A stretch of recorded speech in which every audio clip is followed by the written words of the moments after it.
السلام علیکم ورحمت الله وبرکاته. امید ده چې ټول ورغ جوړ او خوشاله یې او د صحت په جامه به یې الله مو خوشاله لره. که موږ تاسو سوچ وکړو نو عام طور باندې چې کله یو انسان وفات شي نو خلک په هغې باندې خفه وي، خفګان، او په کار هم داسې ده چې انسان وفات شي په هغې باندې خفګان پکار وي انسان له.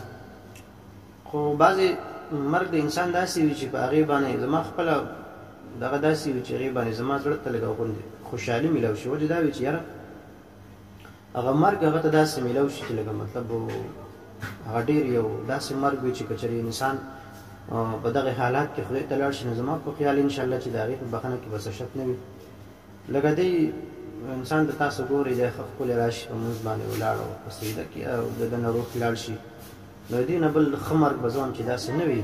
نو د دې وجې نه زما زړه کې په څه نه څه خوشحالي راځي نو په دغه وجه باندې راځي چې یاره د انسان دی چې کوم دی نو دی اوس مطلب الله ته روان دی، د الله کور ته راغلی دی، الله ته ولاړ دی، لمونځ کوي او په سجده کې د روح لاړ شي.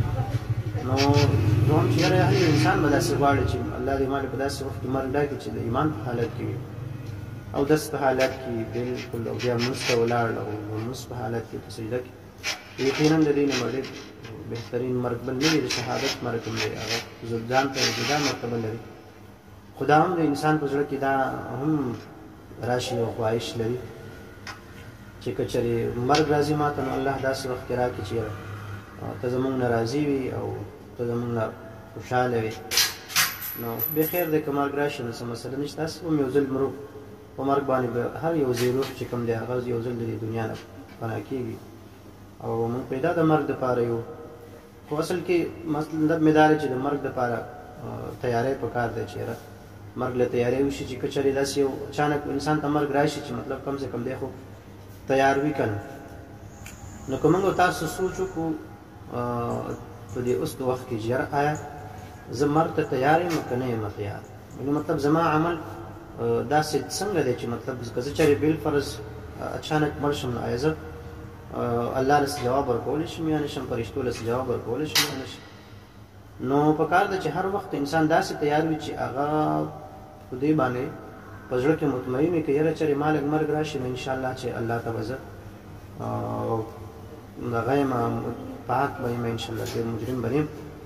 نو د دې وجې نه محترمو د مرګ تیاری کوئ، ځکه د انسان د مرګ هېڅ پته نه لګي او دې انسان ته وګورئ دا الله له ښکلی مرګ ورکړو. که چېرې موږ تاسو له الله داسې مرګ راکړي نو زه هم دې نه به ډېره بهترین ښکلې خبره نه وي. موږ د الله نه همیشه دغه دعا کوو چې الله موږ له کله مرګ راولي داسې وخت کې راولي چې ته زموږ نه راضي، زموږ ایمان صحیح سلامت وي او ته زموږ نه راضي. نو همیشه دغه دعاګانې ځان له غواړئ د مرګ او بلکې مرګ دپاره تیاری کوئ. السلام علیکم.